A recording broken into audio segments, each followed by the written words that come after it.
Bonjour à tous et à toutes et bienvenue à cet événement de la communauté Azure Québec. Aujourd'hui, nous sommes avec Hamida qui va nous parler du déploiement et de la conteneurisation de microservices à l'aide de Azure Service Fabric. Donc, Hamida, je te donne la parole. Bon, merci Tijani et la communauté de m'inviter pour présenter la session sur les services fabriques et les microservices. Donc, j'espère que vous allez bien. Je suis Hamida Rbeil, donc je vais présenter aujourd'hui une session sur l'utilisation de services fabriques et les microservices. Cette session est en français, bon, les diapos sont en anglais. Ce que vous allez retenir aujourd'hui, des notions de base de services fabriques, comment on peut déployer les services fabriques localement sur des clusters locaux et sur Azure. Je me présente, je suis Microsoft MVP en technologie de développement, architecte. Si vous avez des questions durant la présentation, vous pouvez utiliser l'option de chat à droite. Je vous réponds immédiatement. Sinon, à la fin de la session, je serai disponible pour répondre à vos questions. Si vous voulez me joindre aussi, donc vous trouvez donc mes contacts, mon email, mon Twitter et tout.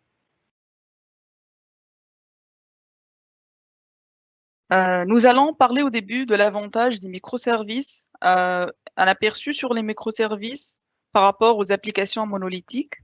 Par la suite, une préparation de l'environnement afin de commencer nos démos sur les services fabriques. Dans la mouvance d'un marché en constante évolution, l'un des principaux enjeux au maintien de la compétitivité des entreprises digitalisées demeure l'agilité informatique. Or, dans leur état actuel, les systèmes IT ont du mal à s'adapter aux dernières évolutions technologiques telles que la mobilité ou l'Internet des objets ou à leurs nouvelles exigences.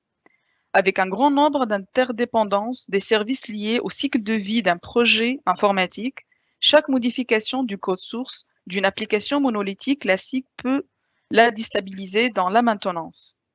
C'est pour cette raison que les entreprises ont eu recours vers des architectures plus optimisées et évolutives, assurant une disponibilité continue et moins coûteuse en termes de consommation des ressources et notamment orientées microservices.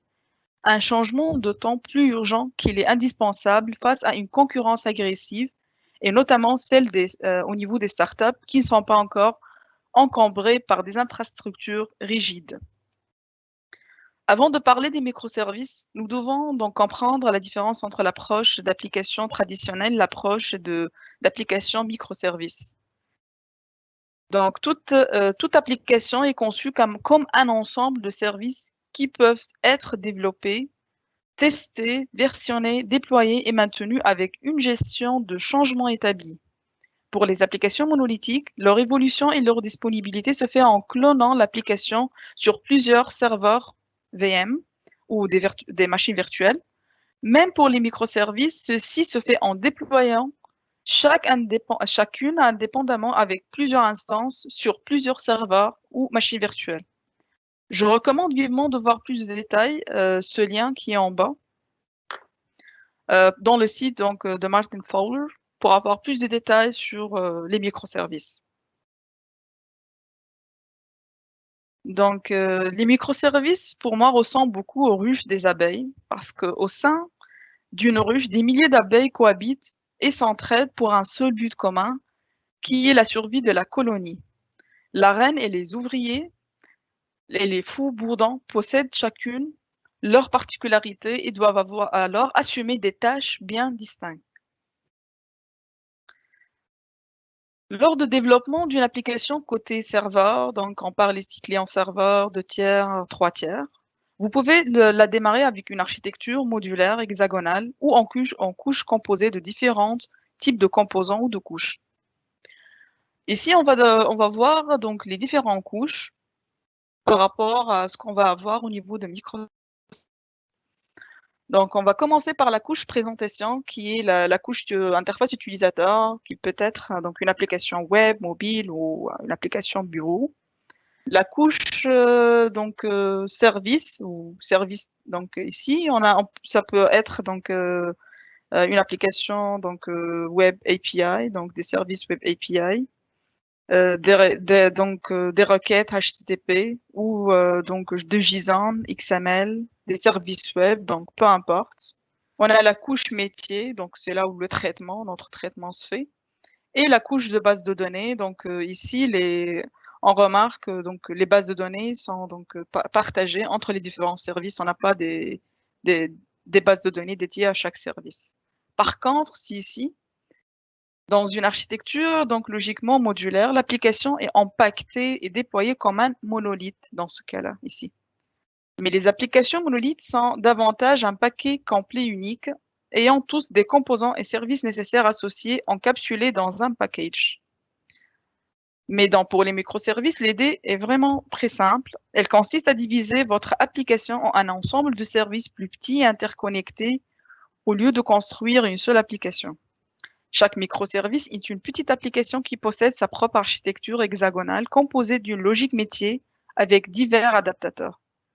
Certains microservices exposeraient une API REST ou RPC qui est basée sur des messages, et la plupart des services utilisent des API fournis par d'autres services. Et les microservices sont déployés indépendamment avec leur propre base de données, comme vous voyez ici en bas. Donc, chaque service peut utiliser une base de données spécifique à lui, ce qui minimise le couplage entre les services ici. En résumé, donc, les microservices nous permettent d'évoluer, de déployer des parties de l'application indépendamment.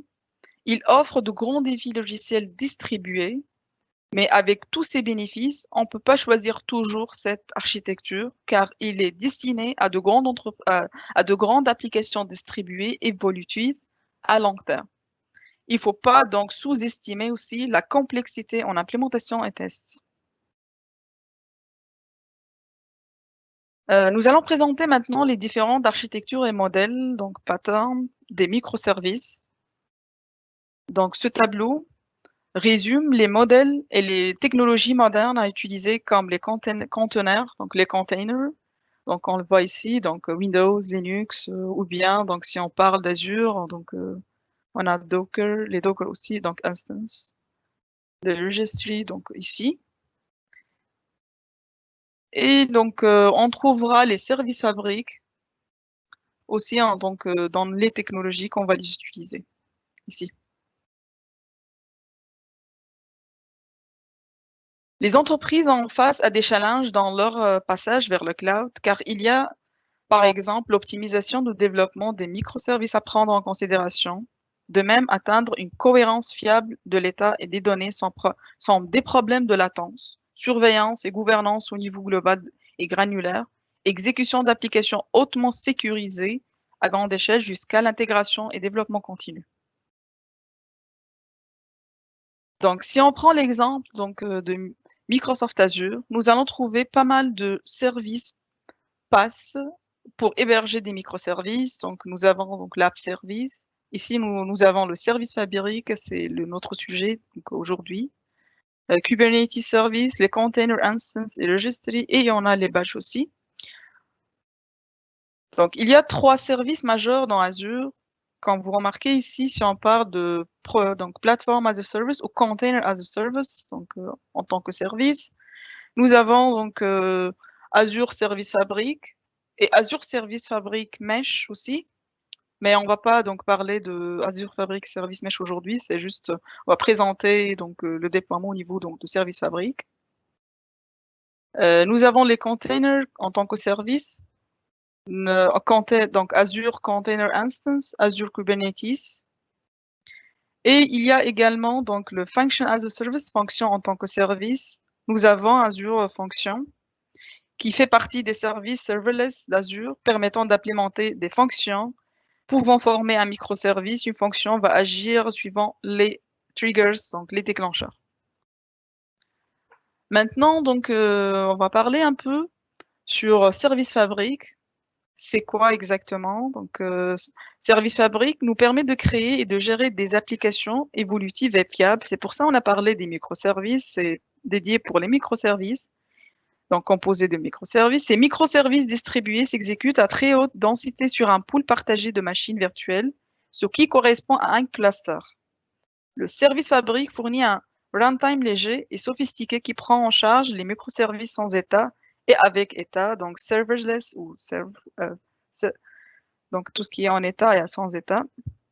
On va parler de ça après. Il fournit également des fonctionnalités complètes de gestion d'applications pour la configuration, le déploiement, l'analyse et la mise à niveau des correctifs et la suppression d'applications. Service Fabric représente la plateforme de nouvelle génération pour la création et la gestion des applications d'entreprise à un niveau, à l'échelle du cloud, et exécutée dans des conteneurs et fonctionne avec d'autres fournisseurs, pas seulement donc Azure, mais aussi AWS et OpenStack. Donc, pour la structure d'un service fabric cluster, ce qu'il faut retenir d'ici, c'est qu'un cluster service fabric, c'est un ensemble de machines virtuelles interconnectées au réseau dans lequel les microservices sont déployés et gérés. C'est quoi un cluster? Un cluster, c'est un ensemble de noyaux qui sont des machines virtuelles. Le nombre de nœuds dépend de l'utilisation des clusters en phase de développement. Un nœud est utilisé, mais en production, vous pouvez avoir plus que 5. Chaque nœud a une fenêtre de système d'exploitation, Linux ou peu importe, avec un runtime. Un nœud peut héberger plusieurs applications dont il dépend de la ressource disponible dans la machine virtuelle. Donc, Service Fabric, c'est une plateforme. Azure Service Fabric est une plateforme de systèmes distribués qui facilite le packaging, le déploiement et la gestion des conteneurs et des microservices évolutifs et fiables. Service Fabric résout également les problèmes non négligeables du développement et de la gestion des applications natives au cloud. Les développeurs et administrateurs sont en mesure d'éviter les problèmes d'infrastructures complexes et peuvent se concentrer sur l'implémentation des charges de travail stratégiques et exigeantes, évolutives, fiables et faciles à gérer. Donc, Service Fabric peut être exécuté partout. Vous pouvez créer des clusters pour Service Fabric dans nombreux environnements, notamment Azure ou en local, sous Windows Server ou sous Linux. Vous pouvez même créer des clusters sur d'autres fournisseurs cloud publics, entre autres l'environnement de développement dans le kit de développement logiciel, on parle de SDK ici, est identique à l'environnement de production sans aucun émulateur impliqué. En d'autres termes, ce qui est exécuté sur votre cluster de développement local est déployé sur les clusters dans d'autres environnements sans moindre changement au niveau de l'environnement. Vu que Service Fabric est un projet open source et il est utilisé dans nombreux services de l'infrastructure Azure, ainsi que des services de Microsoft. Notre exemple, ici, on voit tous les exemples qui utilisent le Service Fabric. On a l'Event Hub, Azure Cosmos DB. Nous avons également Dynamics 365, Cortana, donc voilà, donc je vous laisse voir ce qui utilise Visual Studio Team Server, le TFS. Donc on a pas mal de services qui utilisent donc le Service Fabric. Donc ici, nous présentons donc l'architecture de Service Fabric. Donc, Service Fabric il fournit des capacités de gestion de cycle de vie aux applications basées sur des microservices. Et les microservices sont hébergés dans des conteneurs qui sont déployés dans les clusters de Service Fabric. Donc, ici, nous allons remarquer un peu, on a plusieurs couches. Je vais démarrer par la dernière, mais on ne va pas détailler toutes ces couches parce que vous trouvez plus de détails au niveau de la documentation de Microsoft. Donc, la première couche, par exemple, c'est un sous-système de transport chargé de fournir des canaux de communication sécurisés entre les nœuds d'un cluster, Service Fabric. Les sous-systèmes de fédération situ permettent de regrouper logiquement les nœuds physiques ou virtuels dans un cluster afin qu'ils puissent être gérés comme une unité. Cela aide Service Fabric à effectuer des tâches telles que la détection des pannes, l'élection donc des leaders et le routage. Les sous-systèmes de transport fournissent un canal de communication par les communications intra et inter, et les sous-systèmes de fédération, ici, est responsable du regroupement logique des machines virtuelles ou physiques pour former un cluster service fabrique. Ces sous-systèmes utilisent l'infrastructure de communication fournie par les sous-systèmes de transport pour réaliser ce regroupement. Donc, pour plus de détails, sur le reste des couches, vous pouvez consulter la documentation officielle de Microsoft. Vous trouvez le lien à la fin de la présentation. Nous allons passer maintenant un peu parler sur tout ce qui est monitoring et diagnostic, mais ça ne sera pas trop détaillé parce que c'est vraiment large. Mais en gros, le monitoring et le diagnostic sont essentiels au développement, au test, au déploiement des charges de travail dans tout l'environnement au niveau du cloud. Par exemple, vous pouvez suivre la façon dont vos applications sont utilisées, les actions effectuées par la plateforme Service Fabric, l'utilisation des ressources avec les compteurs de performance, l'intégrité globale de votre cluster. Vous pouvez utiliser ces informations pour diagnostiquer et corriger les problèmes, éviter qu'ils ne reproduisent pas. La supervision est très intéressante pour une application et pour un ensemble de services surtout aussi, pour le cluster, pour l'infrastructure et pour autres solutions de journalisation. Donc, durant notre présentation aujourd'hui, les démos, on va utiliser Service Fabric Explorer. Et si vous êtes déployé au niveau d'Azure, vous avez aussi Azure Monitoring qui est plus détaillé pour tous les niveaux infrastructure, au niveau de cluster et tout, et vos machines virtuelles. Donc, on a ces deux qu'on va utiliser. Bon, mais aujourd'hui, on va détailler juste Service Fabric Explorer.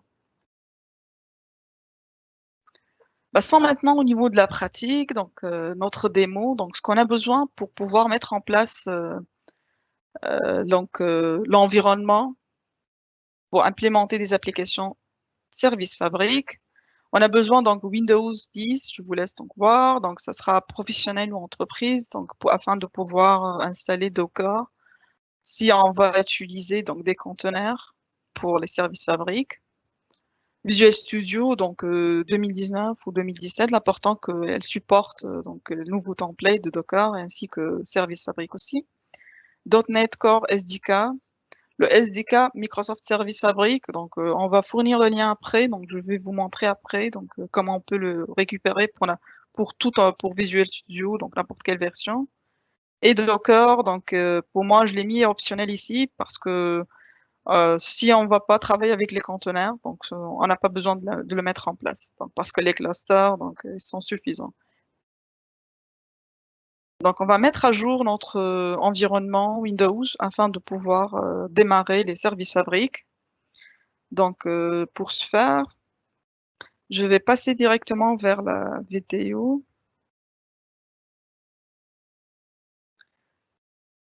Je ne sais pas si vous voyez la vidéo ici. J'ai une vidéo pour tout ce qui est démo afin d'accélérer cette présentation. Je vérifie.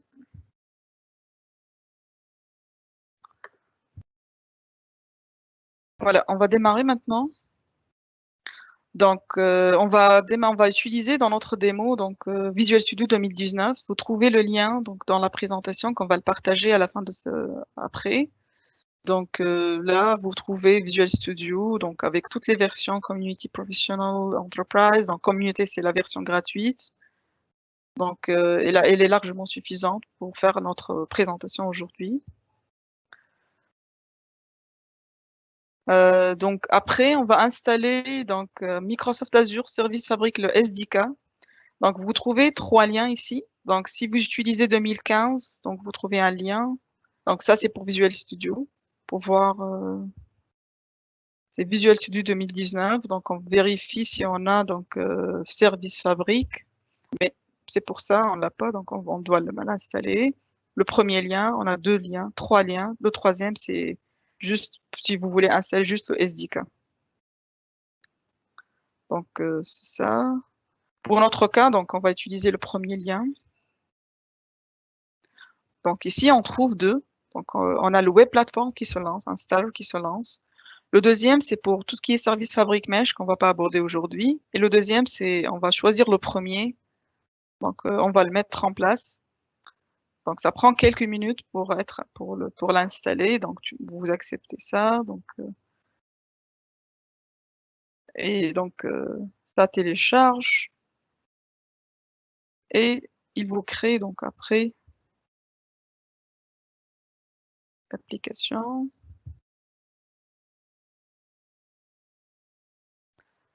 Donc, après l'installation, nous allons vérifier. Donc, ici, c'est au niveau de Visual Studio, si les templates ont été ajoutés ou pas, pour être sûr que le SDK a été bien installé.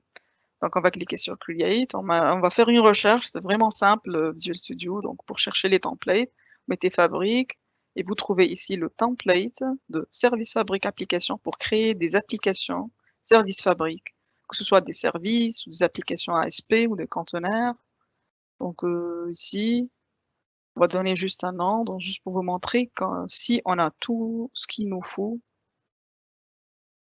si tout était bien installé ou pas. Ici, on a les frameworks, donc on utilise la dernière, 4.8. Et on clique sur Create afin de vérifier. Voilà, donc ici, vous voyez qu'on a donc tous les templates, tous les services qu'on peut les faire, donc des services stateful, stateless, avec état et sans état. On a les conteneurs, on a même donc .NET Framework, pas le core aussi, donc on a pas mal de choix pour créer donc des applications services Fabric.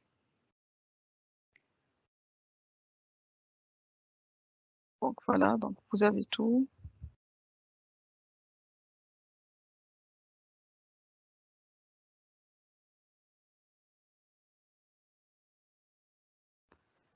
Donc maintenant on va mettre donc on va essayer de créer donc un service, un cluster. On va vérifier au niveau service Fabric Local Cluster Manager.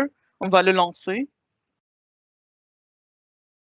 afin de vérifier donc service Fabric Explorer et voir ce qu'on a. Il faut le lancer en tant qu'administrateur. Ici en bas, donc vous avez le cluster qui a été lancé. Donc comme vous voyez, on doit démarrer. On peut faire le reset. Ici, donc il est démarré. Et pour voir, donc on clique sur Manage Local. Manage Local Cluster pour pouvoir afficher, donc voilà, c'est activé maintenant, donc notre cluster a été démarré, ça prend quelques minutes. Donc, ici on voit les nœuds, donc on peut utiliser un nœud ou 5. On a aussi donc celle, donc pour MindMesh, on clique sur Manage. Ici c'est notre service Fabric Explorer, c'est ce qu'on utilise pour le monitoring, donc pour la supervision. On voit ici qu'on a 5 nœuds, parce qu'on a choisi 5 nœuds. Ici, vous voyez tout ce qui est les systèmes. Donc, vous avez toute une description détaillée sur votre cluster, le nombre de nœuds. Ici, on a 0 application. On a des détails, vous avez des métriques. Donc, voilà, je vous laisse découvrir plus l'image. Bon, on n'a pas d'image ici pour l'instant parce qu'on n'a pas d'application. Donc, voilà. Maintenant, on va créer donc un service Fabric en utilisant Visual Studio, donc comme tout à l'heure. Donc, on va suivre les mêmes étapes, créer un nouveau projet, bon, visuel en anglais. Donc, on va choisir faire Fabric. On va créer donc un service sans état. Aujourd'hui, on va juste travailler sur des services sans état, donc des applications sans état, afin de faciliter notre démo.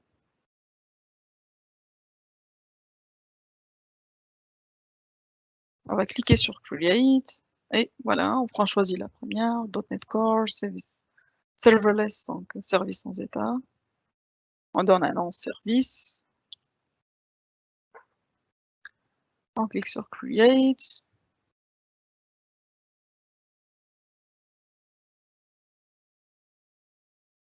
Et là, donc, on lance. Donc, on a l'application ici. Et on essaie de déployer, donc on clique sur sur run ou exécuter afin de voir, donc voilà ici, donc l'exécution, afin de vérifier si notre service fabrique fonctionne correctement ou pas. Donc voilà, on l'a lancé. Comme vous voyez ici, donc vous avez plusieurs états, donc des messages, donc service message. Maintenant, on va revenir donc vers le service fabrique Explorer. On a les 5 nœuds et on a aussi notre application qui a été déployée quand on a exécuté donc notre solution. Donc voilà, comme vous voyez, notre démo qui était ajoutée. Donc vous trouvez tous les détails nécessaires. Si vous avez des problèmes, par exemple, donc vous pouvez faire le diagnostic à ce niveau-là. On va voir ça après aussi. Donc on a les 5 nœuds, on n'a pas tout utilisé, bon, mais on a les 5 nœuds quand même qui existent. Le service, pas d'erreur pour l'instant. On va revenir à notre application qui a été créée quand on vient de la lancer pour voir la structure. Vous voyez ici, on a un fichier application manifest.xml ici. Donc on a des blocs pour configurer, donc là -1, donc juste pour dire qu'on veut pas mettre donc dans tous les nœuds. On va trouver ici, donc ici un nœud ou 5 nœuds. Pour notre cas, on va utiliser la configuration avec les 5 nœuds ici. Donc la valeur 1 pour dire bon, on va mettre dans tous les nœuds, mais ces valeurs peut être modifiées. Donc tout ce qui est configuration, donc pour les nœuds ainsi que toute l'application, donc c'est dans Application Manifest et local 5 nœuds ou un nœud, ça dépend du nombre de nœuds que vous utilisez. Donc pour l'application elle-même, donc c'est juste aussi on trouve un fichier de configuration également. Maintenant on va publier donc notre service fabrique donc localement parce que nous quand on exécute, on va voir l'application. Dès qu'on arrête l'application, donc l'application va disparaître de Service Fabric Explorer. Donc il faut déployer ça. Donc là, comme vous voyez, donc local cluster, parce que ce sera en local. On va choisir la configuration qu'on veut, c'est ce qu'on a parlé tout à l'heure. Puis on clique sur Publish. Et là, ça sera publié même si l'application n'est pas exécutée. Donc elle sera toujours publiée dans l'explorateur. Donc Service Fabric Explorer.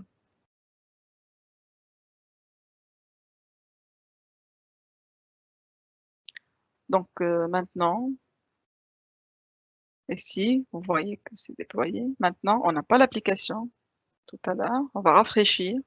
Il est en cours. Si on va rafraîchir, là, vous voyez l'application qui a été ajoutée.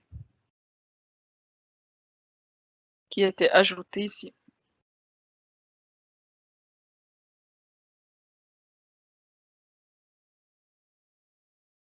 Donc, tout à l'heure, on a juste cliqué sur Start pour pouvoir avoir l'instance. Maintenant, donc, elle sera toujours déployée dans l'explorateur, donc, comme vous voyez.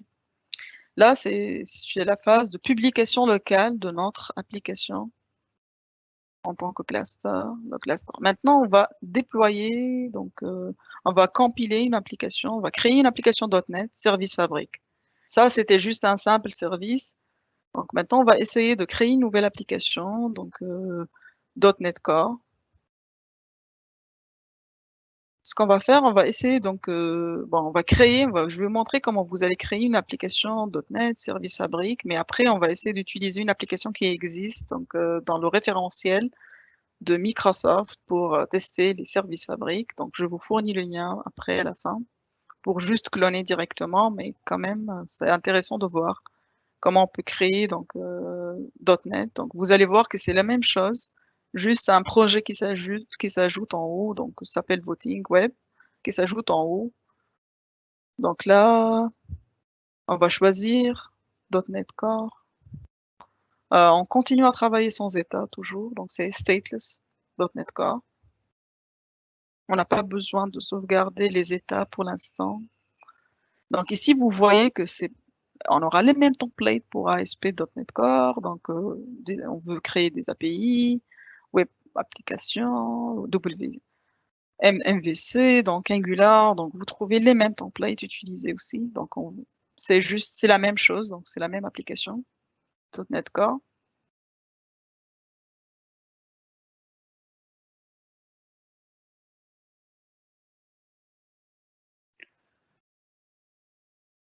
Donc ici, donc vous voyez une application web et vous avez une autre application en haut, donc avec le logo donc de Service Fabric en haut, Azure, Voting Web en haut ici. Donc cette application, donc qu'on va la récupérer après en faisant des clonages. On va cloner, donc on va la cloner. Donc ici vous voyez, on a les views. C'est la même structure en tout cas. Les contrôleurs, donc les modèles. Donc c'est la même structure. C'est comme si on est en train de créer une application web. Donc je vais essayer donc de vous montrer l'exemple qu'on va l'utiliser aujourd'hui pour notre démo. Donc j'ai copié ici, donc je vous fournis le lien à la fin. J'ai copié donc quelques informations donc, au site.js. Voilà l'exemple ici. Donc vous aurez le lien à la fin après. Donc c'est un exemple, nous permet de tester les services Fabric. Donc c'est juste pour gérer des votes, ajouter des votes, minimiser des votes. Donc on va mettre à jour ici donc notre site. On va mettre à jour donc le HTML, l'index aussi. On va mettre ajouter un contrôleur. Donc voilà. Je vais essayer d'accélérer un peu ici. Donc index aussi. Donc on a copié juste le contenu de ce qu'on a. Donc on a le layout aussi qu'on va le changer également. Donc voilà, on a copié le contenu de l'exemple du référentiel. Donc ici, on voit ici, donc on va remarquer aussi au niveau donc de notre classe que ça hérite de stateless service au niveau de voting.web, au niveau de notre startup, disons, donc la première classe. Et il y a des changements à faire ici, quand vous voyez, pour que ça. Donc ici, fabrique client, que ça doit ajouter un singleton pour fabrique client. Ici, donc stateless service context, donc on a besoin de HTTP client aussi. Donc voilà, on a des informations qu'on ajoute pour adapter notre application au contexte de service Fabric. Donc ici, on peut ajouter même un contrôleur qui fait ajouter donc juste des votes. Donc c'est trop simple. Voilà, donc c'est voilà donc la différence entre une application donc .NET Core, ASP.NET Core, et une qui intègre, c'est juste qu'elle hérite de Stateless Web. Donc, il y a quelques modifications à ajouter avec le projet qu'on a parlé, donc le service Fabric qui s'ajoute en bas.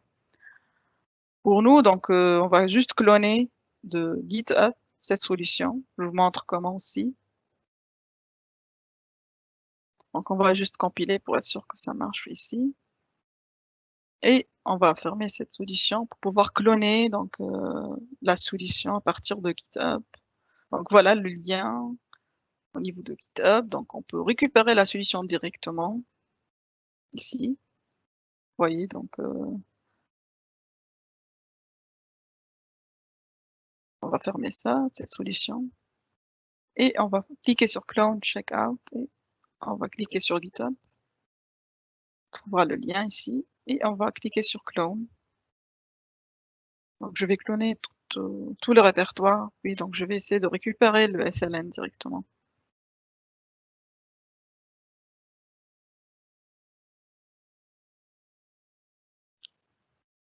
Voilà, donc on va passer vers l'application. Voilà le SLN, notre SLN. Voilà, on a pas mal d'informations ici, donc tout est cloné. Et on va lancer l'application. Voilà, donc comme vous voyez ici, donc on a deux couches. Une couche web, c'est notre application web. Couche data, c'est juste pour gérer le côté donc métier de la solution. Et on a le projet qui s'ajoute donc de notre donc service Fabric ici, voting pour ce cas-là.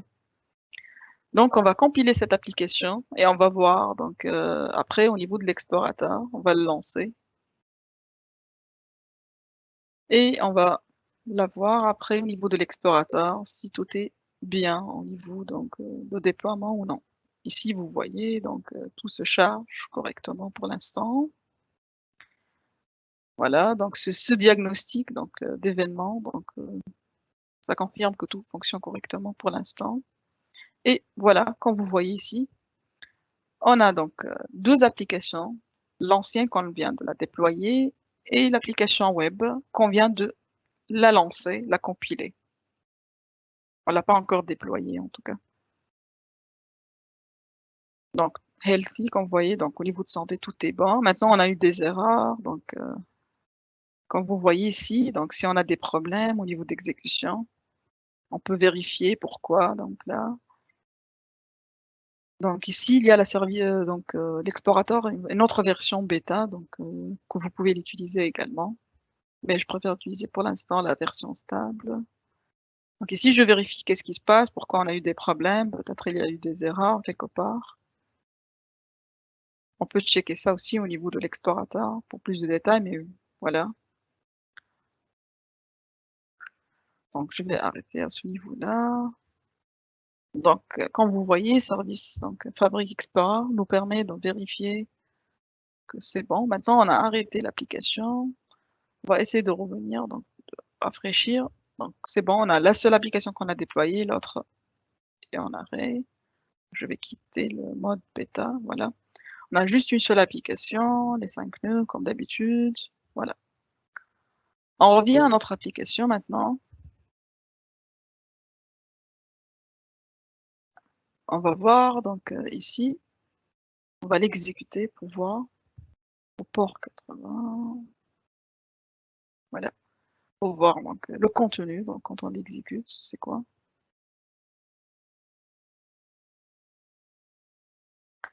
Voilà, vous voyez qu'on a quelques problèmes souvent. Voilà, on peut le checker. On vérifie ici les nœuds, on vérifie au niveau de l'application. Maintenant c'est correct. Mais voilà, comme vous voyez, donc c'est pas compliqué. Donc voilà, c'est ça l'application, c'est trop simple donc d'ajouter des votes. C'est vraiment simple en tout cas. Des votes, supprimer des votes. Voilà, donc on a 3 services.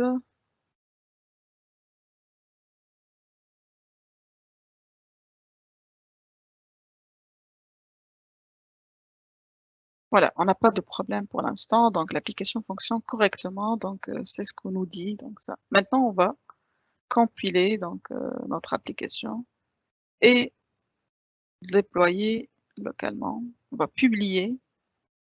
Comme vous voyez ici, on clique sur Voting sur le service Fabric, pas sur le Voting Web pour publier localement. On choisit la même chose, donc localement. Ici, si on veut publier au niveau d'Azure, on doit choisir Nouveau. Là, vous allez créer le cluster, vous choisissez votre inscription, la location, vous mettez le nombre de nœuds. Pour moi, j'ai 5, donc je vais garder le même nombre. Donc ici, vous pouvez créer une nouvelle ressource. C'est plus simple pour pouvoir trouver tous vos services qui étaient créés en tant que machine virtuelle, après en cherchant avec votre ressource groupe. Donc là, il faut définir des certificats, les détails de votre VM qu'on va créer. Et en avancée, on ajoutera le port 80 pour pouvoir trouver le lien après. Ici, donc, je mettrai des mots de passe pour le mot de password, pour le certificat. Confirme. Donc, voilà. Donc, ici, je mettrai login, mot de passe pour la VM. Vous choisissez même l'image de votre VM ici, dans l'environnement.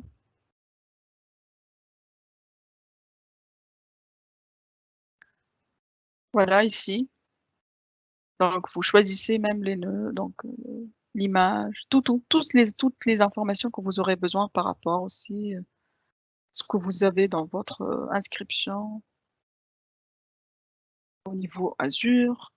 Comme vous voyez ici, donc on va commencer à déployer une image cluster dans Azure Fabric. On peut créer notre image ici directement. Et on va vérifier après au niveau dans le portail d'Azure si tout est déployé correctement ou pas. Nous aurons l'explorateur aussi, le lien de l'explorateur au niveau d'Azure aussi, pour l'utiliser aussi, pour tout ce qui est surveillance.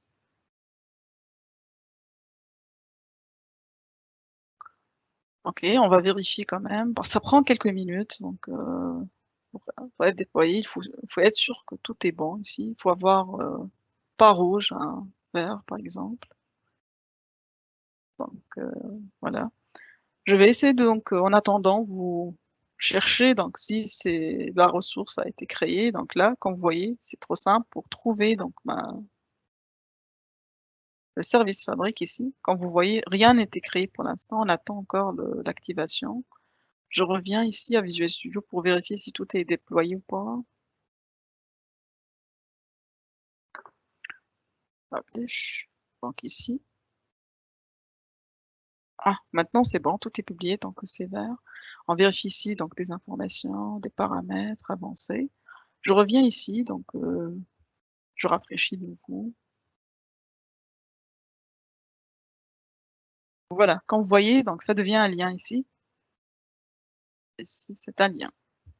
On a les 5 nœuds qui ont bien créé, donc il est en cours de mettre à jour, comme vous voyez ici. Et je clique sur Publish. Donc je choisis cloud.xml, c'est pas le nœud, donc cloud.xml, parce qu'on va publier au niveau du cloud. Donc je clique sur Publish pour monter donc l'application, déployer notre application. Donc l'explorateur a été ajouté. Maintenant l'application va être déployée. Donc notre service fabrique a été créé, la VM, donc tout ce qu'il nous faut, les nœuds aussi, donc tout ce qu'il nous faut pour pouvoir démarrer notre application. Voilà, quand vous voyez tout est prêt. On revient ici. Donc voilà, ici, on va cliquer ici pour voir l'explorateur.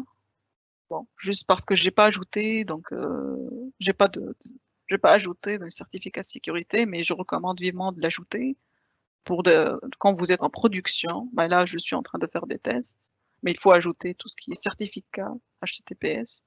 Là, quand vous voyez l'application est déployée, on le voit clairement ici. C'est prêt, c'est la même chose comme en local, c'est la même interface, c'est la même chose, donc pas de changement. Maintenant, je reviens ici. On va maintenant vérifier si notre application fonctionne. Voilà, c'est le lien. Donc j'ai ajouté le port pour simplifier l'accès.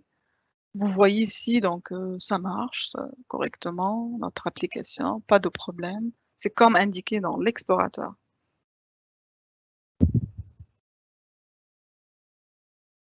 Voilà, donc ici, ici on a mis vote 1 par exemple, tout est mis à jour, donc tout semble fonctionner correctement.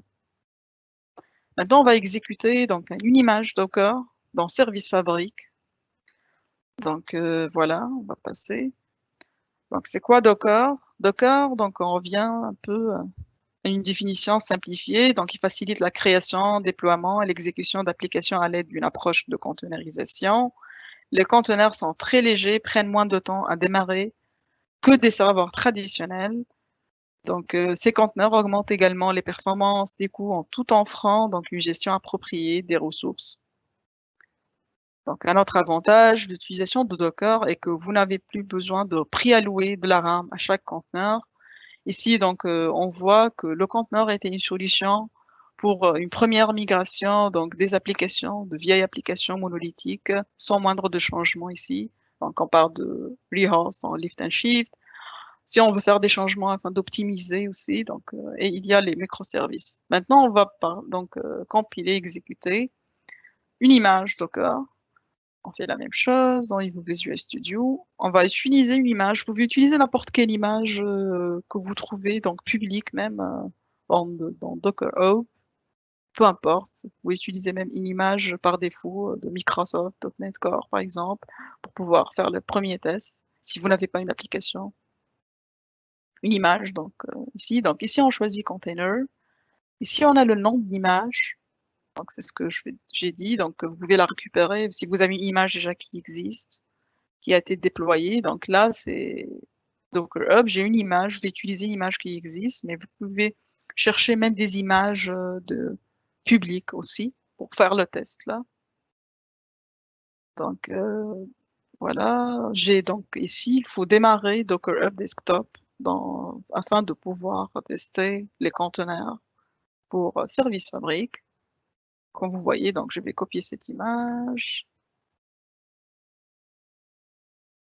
Et là, donc, je mettrai l'image name. Si vous utilisez une image de public, vous n'aurez pas besoin de mettre les informations liées à votre utilisateur. Là, donc, c'est le port, le container port, vous allez définir ça. Donc, je mettrai donc 8080 5000. Et là, je vais créer donc l'image. Là, donc, vous allez créer une application containerisée. On va utiliser aussi Service Fabric. On va déployer sur Service Fabric ou bien sur Azure Container Instance aussi, si vous voulez donc déployer des conteneurs aussi.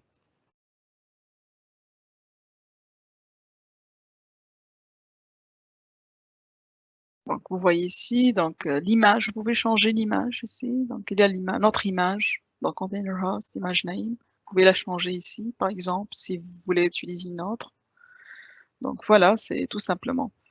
Donc on a parlé tout à l'heure de tout ce qui est service avec état et sans état. Donc cette illustration nous montre la différence entre les deux. Donc pour résumer, donc le service sans état, comme vous voyez, donc l'état n'est pas maintenu au niveau de service. C'est ce qui était couvert durant cette session. Donc on a travaillé avec les services sans état et tout.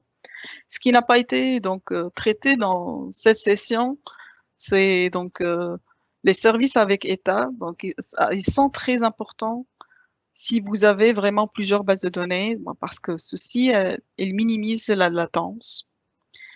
Donc, si on utilise sans état avec plusieurs bases de données, on a besoin de répliquer dans ce cas les bases de données. Par contre, pour un service avec état sous-volé est plus simple et plus puissant suite aux sauvegardes de l'état dans le cluster. Donc, je vous laisse voir ici, comme vous voyez. Donc, en conclusion, aujourd'hui, ce qu'on a fait, on a eu donc un petit aperçu au niveau des microservices.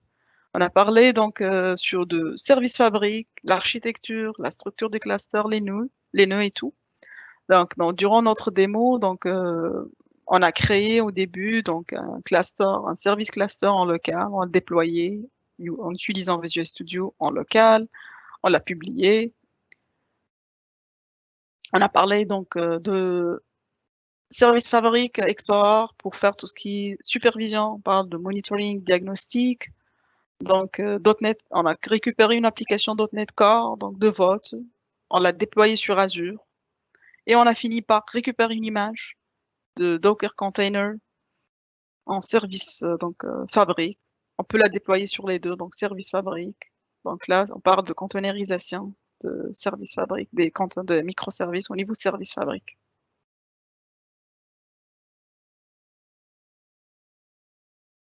Donc, si vous avez des questions,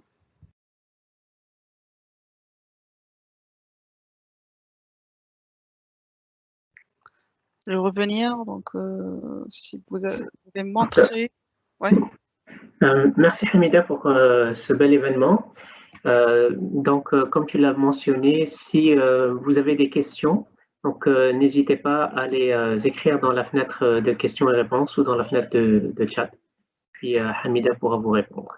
Okay. Oui, il y a ici les références. Oui, les références. Oui. Donc, à la fin de la présentation, on partagera le lien pour la présentation dans GitHub. Parfait. Donc là. Et voilà, merci en tout cas pour patienter. J'attends les questions. Je vais voir le chat. Bon, pendant que les participants posent leurs questions, je voulais juste mentionner que dans quelques jours, la présentation sera rendue disponible sur notre channel YouTube. Le lien sera déposé sur la page de l'événement dans Meetup. Donc, vous pouvez aller sur YouTube, puis chercher Communauté Azure Québec. Vous allez tomber sur notre channel avec nos vidéos et vous pourrez revoir la session. Donc, merci Hamida. Merci. Et on va attendre merci les à vous questions. aussi.